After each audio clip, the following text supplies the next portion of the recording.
Bien, seguimos adelante, señoras y señores. Esta vez nos acompaña Irene Jiménez, ella es economista. Y precisamente quiero hacerle una pregunta.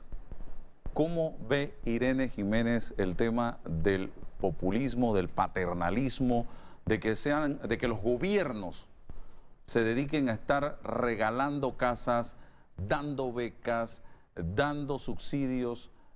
Cada vez que llega un gobierno, esto va en aumento, va en incremento. ¿Qué piensa usted de esto, licenciada Jiménez? Buen día. Mira, hay como una pequeña contradicción, ¿no? Porque si se supone que el país va en crecimiento económico, entonces técnicamente, si las personas crecen económicamente, deberían bajarse el tema de los subsidios. Pero lo que vemos es que constantemente se van incrementando, se van aumentando todo tipo de subsidios. Entonces, evidentemente el problema por ahí no pasa por allí. Hay que entender a veces que es cierto, hay personas que realmente están muy mal, pero extremadamente mal, y uno no puede ser insensible a esas cosas. Y por ahí, desde mi punto de vista personal, puedo tener algún tipo de posición un poco más extrema, pero puedo entender que el gobierno ayude a esas personas. Pero justamente eso es el subsidio focalizado, es decir, va específicamente a las personas que realmente lo necesitan, y el subsidio tiene que ser algo que es momentáneo. Puntual y temporal. Exacto, pero no existe eso. Lamentablemente los subsidios no solamente son eternos, sino que se multiplican.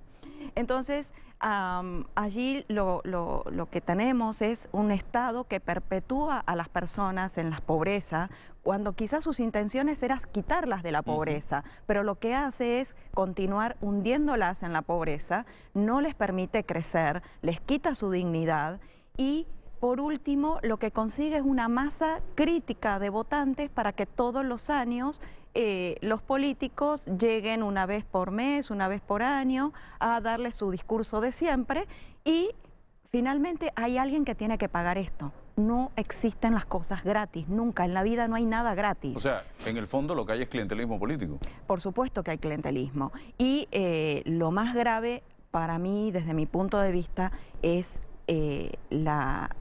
quitarle la dignidad a las personas. Hay temas acá que son muy preocupantes, ¿no? Estaba mirando un poco la entrevista anterior, de la cual obviamente no nos podemos quitar esa entrevista, y yo puedo entender y realmente justifico al ministro muchas de las cosas que dijo, pero hay números allí que él dijo, y estos números son los que a mí al principio, como de economista, rápidamente, sacando cuentas rápidas, es como que no me terminan de cuadrar. Si son 100.000 viviendas, ¿no? Vamos a calcular 4 o 5 personas por cada vivienda, estamos hablando de 500.000 personas. 500.000 personas es un número importante para lo que él dijo, que eran personas que estaban en extrema pobreza, que no tenían acceso a nada y que no podían procurarse ninguna de las de los materiales para hacerse las viviendas ni demás, ¿no?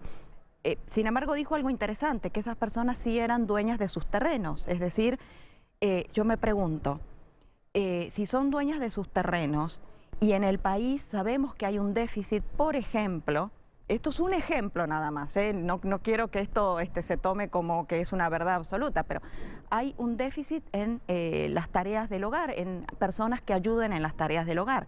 Hoy por hoy, las personas que ayudan en el hogar cobran no menos de 400, 500 dólares mensuales. Entonces, si hay un déficit allí, ¿por qué no hay de estas 100.000 personas que están desocupadas, personas supliendo estas necesidades, ¿no? Entonces, empleo hay, pero ¿por qué estas personas no acceden a ese empleo o no quieren hacerlo? Mira, es muy fácil. Si estamos hablando que hay casi 4 millones de personas en el país, le descontamos los extranjeros que no califican para el estado de bienestar, es decir, no califican para ser subsidiados, estamos hablando de por ahí 3.400.000, 3.300.000 personas. De estas les tenemos que descontar la población indígena, porque no cuentan estos planes. Claro. Entonces estamos hablando que son 500.000 personas indígenas que tampoco van a contar. Entonces nos quedan como 2.900.000 por allí. De estas... Espera un segundo, Mario Martinelli acaba de entrar al edificio Avesa precisamente para continuar con la diligencia indagatoria en el caso Odebrecht que lleva adelante la fiscal Tania Sterling. Hay imágenes, los periodistas, camarógrafos en la entrada del edificio Avesa. Continuamos acá. Sí, por ahí las cifras que yo estaba dando son más o menos las siguientes. Si de 3.400.000 personas que existen según el censo en Panamá, no descontando extranjeros, hay una población económicamente activa, que es la que paga impuestos, la que es empleada y demás, de aproximadamente 2.200.000, ¿no? Es decir, se descuentan los ancianos, los niños, etcétera. De estos 2 millones y tanto de personas, hay que descontarle estos 500.000 personas que son las que técnicamente están aplicando para este tipo de viviendas. Si a esto le sumamos los 240.000 personas que trabajan en el Estado, tenemos que hay muchísimas personas, casi un 20% que está viviendo, ¿sí?, de lo que produce el resto de las personas que son las que pagan impuestos. Espérenme un segundo, que eso es muy interesante. Escuchen al señor abogado de Mario Martinelli, José Nelson Brandao. A nuestro juicio será la justificación de la gran coima, porque 59 millones de dólares para suspender una investigación que no va a dejar a los panameños satisfechos de saber quién recibió coima, será el peor desastre de la historia jurídica de nuestro país. El caso de Mario Martinelli, ¿con qué se le vincula en esta investigación? Que en el año 2012 era directivo de la sociedad Urbanización Los Andes, una empresa que desde el 2012 no tiene ninguna vinculación y no tiene ninguna vinculación con los actos que se dieron en Suiza para justificar unos dineros que se presume fueron producto de coimas de Odebrecht. ¿Qué información usted maneja acerca del congelamiento de cuentas por 22 millones de dólares?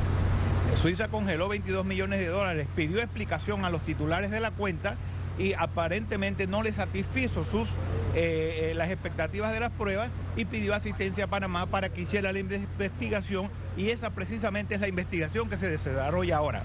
El pueblo panameño lo que quiere es que se investigue a Odebrecht. Primero, están haciendo una investigación de blanqueo de capitales, pero tiene que haber un delito contra la administración pública, peculado, corrupción, previamente, antes de llegar a esta investigación de los blanqueos de capitales. No podemos tratar de condenar a los que supuestamente lavaron el dinero sin haber sabido de dónde provino, quién lo recibió y quiénes fueron los beneficiarios. ¿Su cliente tiene cuentas en Suiza? Mi cliente no tiene ninguna cuenta en Suiza, no recibió ningún dólar ni de la empresa Los Andes, ni de Odebrecht, ni de ninguna otra naturaleza. ¿Abogado, tiene resultado de los exámenes que se realizaron ayer al señor Mario Martinelli? El Ministerio, la Medicatura Forense envía esos informes directamente a la señora fiscal, así que nos debemos enterar hoy o en el transcurso de la investigación. ¿Ha presentado algún habeas corpus preventivo? Presentamos un habeas corpus preventivo y vamos a seguir presentando algunas diligencias más para demostrar que este proceso contra nuestro representado no tiene ningún asidero jurídico. ¿Pudieron ver el expediente finalmente? 8 tomos solamente de 38 y la sesgada justicia de no poder tener información de que se te acusa es una falta tan grave como la que supuestamente se imputan en estos. ¿Cuál es la versión de la Fiscalía? ¿Qué dicen la Fiscalía de cómo su cliente está involucrado en este tema de las coimas? No hay manera de involucrar en la coima a mi cliente, solamente se llama Martinelli y eso es suficiente razón para tenerlo aquí. Lo repito, es que es el único Martinelli disponible y eso y resulta al final en una gran injusticia contra el señor Mario Martinelli, que responsablemente no ha abandonado este país, no ha huido. Él responsablemente ha demostrado con pruebas cada centavo de todo su patrimonio y es lícito. ¿Qué tipo de pruebas han aportado en ese sentido, licenciado? Las cuentas bancarias han sido examinadas todas, se han hecho auditos, se han presentado en todos los auditos de la Contraloría General de la República que se han hecho del caso Granos y del caso Mochila. El señor Mario Martinelli ni siquiera lo mencionan porque no hay dineros que hayan sido tomados por él de manera irregular, no existe. Abogado, ¿en qué consiste la ampliación hoy de esta indagatoria? ¿Qué puntos se van a evaluar? ¿Qué puntos se van a tomar en consideración? Tenemos total desconocimiento para qué es la diligencia del día de hoy. Sencillamente nos estamos presentando de manera responsable porque así nos lo ha pedido la Fiscalía, igual que ayer nos citaron a las 6 de la mañana en Medicatura Forense y seguiremos yendo donde sea necesario para dar las explicaciones que sean necesarias. ¿No se ha con el debido proceso? El debido proceso en Panamá desde hace largo rato ha sido violado una y otra vez, con la cual los procedimientos chuecos no dan por final una justicia noble. El señor Martinelli dijo que se le habían examinado sus cuentas, pero actualmente él tiene acceso a las cuentas bancarias de él, a su dinero, a sus propiedades. Él tiene algunas sumas de dinero, su patrimonio ha sido congelado por la Fiscalía Primera desde hace año y medio. Bueno, en este momento... Bien, son parte de las declaraciones que en este momento nos da el abogado de... Bien, seguimos acá luego de las declaraciones de José Nelson Brandao, pero me quedé con el tema de que 2 de cada 10 panameños viven precisamente o prácticamente de los subsidios. Sí, de los otros 8 que trabajan. De los otros 8 que trabajan. Aproximadamente, sí. ¿Eso qué nos está indicando? Bueno, nos está indicando que por ahí estamos equivocando las políticas. A mí hay un tema, ¿no? Con esto de las viviendas que quisiera terminar. Si realmente son 100.000 viviendas, que equivalen a unas 500.000 personas aproximadamente, y estamos hablando de que por cifras del Banco Mundial, menos del 30% del país vive en pobreza. Estamos hablando de que con estas viviendas, con esta construcción de viviendas, se acabaría, digamos, el problema habitacional del país. Quiere decir que con todo esto deberíamos cubrir toda la cantidad del déficit de viviendas que deberían tener, según las encuestas y según las cifras del Banco Mundial. Es decir, terminamos este plan y todo el mundo, todo resuelto. El problema que sigue subyaciendo es cómo se va a mantener eso. Entonces acá es donde comenzamos a hablar de políticas públicas. Con este modelo, ¿cuál es el futuro del país? Bueno, en realidad de cualquier país, y lo estamos viendo incluso con los países más grandes, es que se necesita cada vez extraer más de la población económicamente activa para poder sostener este estado de bienestar. Digo, cada país es soberano de elegir el destino que quiere. O sea, nadie puede decir, bueno, si esta es la política y vamos a tener un estado de bienestar grande, perfecto, puede ser una elección, pero hay que tener muy claros cuáles van a ser las consecuencias. Entonces, una de las primeras es que van a tener que levantarse cada vez más los impuestos porque alguien tiene que pagar esto. Porque ya no va a ser 7, quizás sea 9 o 10. El ITBM, por Exacto. ejemplo, pero también es posible que se empiecen a gravar otras actividades que antes no lo eran, o que cada vez se eleven más los niveles de pago a la renta. ¿Pero por qué? Porque de algún lado tiene que salir. Y la deuda, mire por dónde va. Sí, pero la deuda también tiene un límite, porque no te puedes endeudar indefinidamente, porque tú también tienes que cuidar tu grado de inversión como país, a menos que ya tampoco te interesen que las inversiones extranjeras vengan al país, entonces bueno, ya no te importa perder el grado de inversión. No creo que ese sea el camino, en verdad. Yo creo que todo el mundo tiene buenas intenciones y yo no dudo de las buenas intenciones del gobierno. Lo que pasa es que a veces las buenas intenciones van con un camino medio empedrado, ¿no? Y llevan al infierno. Entonces, recapitulando, yo creo que hay que empezar a, de verdad, focalizar los subsidios, no intervenir tanto en la economía, porque lo que va a suceder es que el sector económicamente activo va a comenzar a dejar de producir. Puede irse a otros países, puede intentar otras jurisdicciones o sencillamente puede dedicarse a otro tipo de actividades. Entonces, yo creo que hay que unir los dos discursos, el del populismo junto con el de la corrupción, porque estamos viendo escándalos de corrupción y hay un tema que a mí me preocupa, que he escuchado en los últimos discursos de reclamo, de mayor transparencia, de que se quieren gobiernos honestos. Es como que la ciudadanía todavía no termina de entender que el problema no son las personas, el problema son las instituciones y cómo están delineadas. Entonces, no hay que pedir por ahí mejores personas, porque ya todos sabemos que por más que haya excelentes personas en el gobierno, yo creo que en este momento hay excelentes personas en el gobierno, sin embargo, los hechos de corrupción siguen sucediendo y el populismo también sigue existiendo. Este gobierno habla de transparencia, pero la mayoría de la gente no cree que el gobierno sea transparente.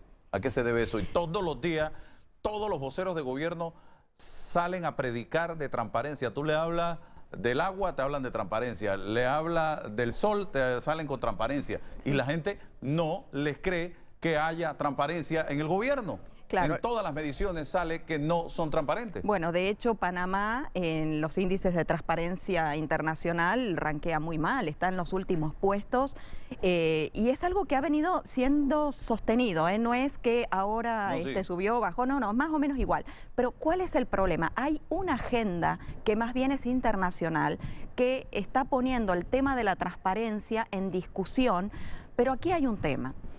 La transparencia tiene que ser del gobierno hacia los ciudadanos, porque es el gobierno el que maneja los dineros públicos. Es decir, el gobierno tiene que ser transparente, tiene que dar cuentas de su gestión y todo el mundo tiene que tener acceso a las cuentas, licitaciones, publicidad de los actos y demás. Eso es la transparencia. Pero lo que estamos viendo y la agenda internacional que se está imponiendo es al revés, le está exigiendo transparencia a los ciudadanos hacia el gobierno. Entonces, por eso vienen estos temas internacionales de compartir información privada de los ciudadanos, el acceso por ahí, casi la intervención de la economía o la intervención del gobierno en la economía de las personas particulares, cuando las personas tienen derecho a la privacidad. Tú no tienes por qué ser transparente, yo tampoco lo tengo que ser. Mis actos son privados, absolutamente privados, en la medida que no cometa un delito. Claro. Entonces, lo que estamos viendo es que hay como una inversión en el tema de la transparencia. Entonces, ese discurso que viene impuesto a nivel internacional, de hecho ha permeado a todos los niveles del gobierno y entonces el discurso ahora es la transparencia. Pero la verdad es que la transparencia per se no es lo que está percibiendo la ciudadanía, que es la que corresponde exigir. Que del gobierno es nuestro dinero el que se está el dinero público, porque es el dinero de los impuestos, es el dinero de todos los panameños, de todos los ciudadanos que viven en el país. Y un tema ahí que es importante, uno de los reclamos de la ciudadanía en este momento es de discusión de cifras, que si Odebrecht, que si 59 millones, que deben ser más, que... Y estamos todos discutiendo cifras y la verdad es que ese no tiene que ser la discusión. La discusión tiene que ser por el plano ético. Está mal la corrupción, sea 1 millón o 59 millones. Entonces lo que tenemos que discutir es por qué se producen estos hechos. Y lo que el tema es que normalmente la corrupción está asociada a que hay exceso de burocracia, exceso de regulaciones que hacen que muchas veces haya personas que inicialmente eran honestas, pero tenían que sí o sí pasar por el peaje burocrático para poder acceder a determinadas negociaciones con el Estado. Entonces, si el problema está allí, lo que hay que hacer es disminuir cada vez más los pasos y regulaciones en exceso que existen y que están manejadas por personas.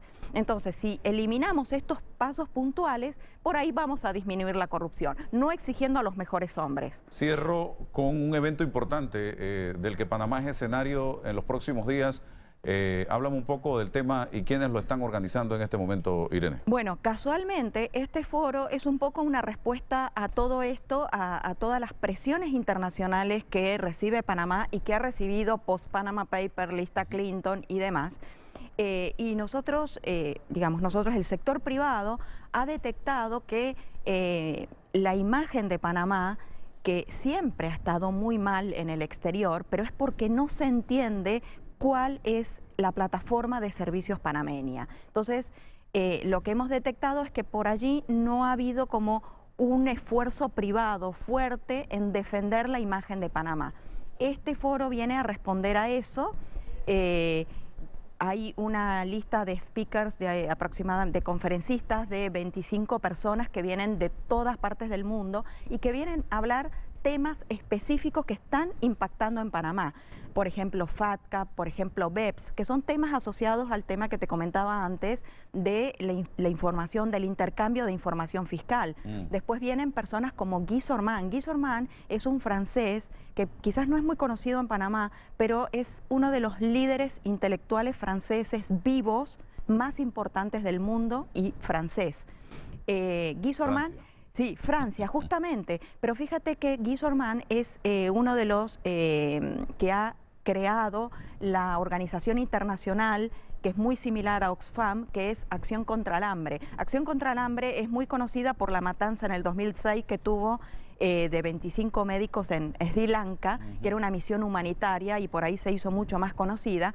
Pero son humanistas y este francés viene a contarnos y a decirnos por qué justamente el populismo florece en todo el mundo y por qué tiene mucha más aceptación que por ahí políticas donde se pregona más la individualidad de las personas y que las personas se procuren su propio bienestar, ¿no?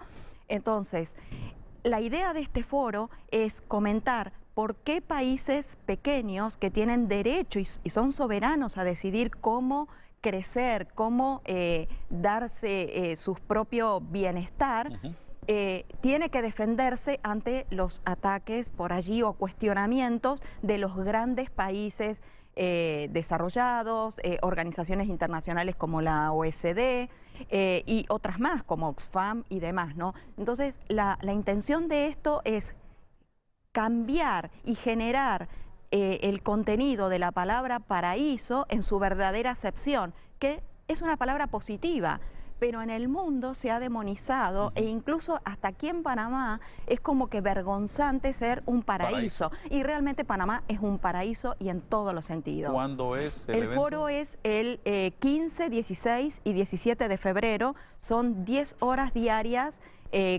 Ya lo digo, con personas impresionantes de primer nivel, incluso personas que han estado vinculadas a la política, Nueva Zelanda, que han llevado a la transparencia justamente Nueva Zelanda, personas especialistas en impuestos, en zonas pequeñas, en países pequeños, en economía. Vamos a ver el tema de las nuevas tecnologías, cómo van a cambiar, y la idea es que justamente desde Panamá se genere contenido nuevo y desafiante ante el mundo como blockchain, Bitcoin y demás. ¿Dónde ¿no? me registro? Bueno, hay un sitio web, pero yo les diría que para mayor comodidad por ahí se comuniquen al 302-2862. 302-2862, 302-2862. Ajá. La página web es www.goethalsconsulting.com/pathways, P-A-T-H-W-A-Y-S, Pathways. Y bueno, allí van a encontrar todo el contenido, el programa y demás. Es importantísimo para Panamá. Este foro debe ser uno de los primeros que se hace desde el sector privado y con el nivel de speakers que vienen. ¿Dónde? ¿No? En el Hotel Río. Ok, Hotel Río 15, 16 y 17 de febrero. De febrero, Todavía ya no más. está a tiempo de inscribirse y participar, porque definitivamente aquí se va a aprender muchísimo de todo lo que está pasando en este tema. Así es. Gracias, Irene. No, gracias a Vamos ti. con información.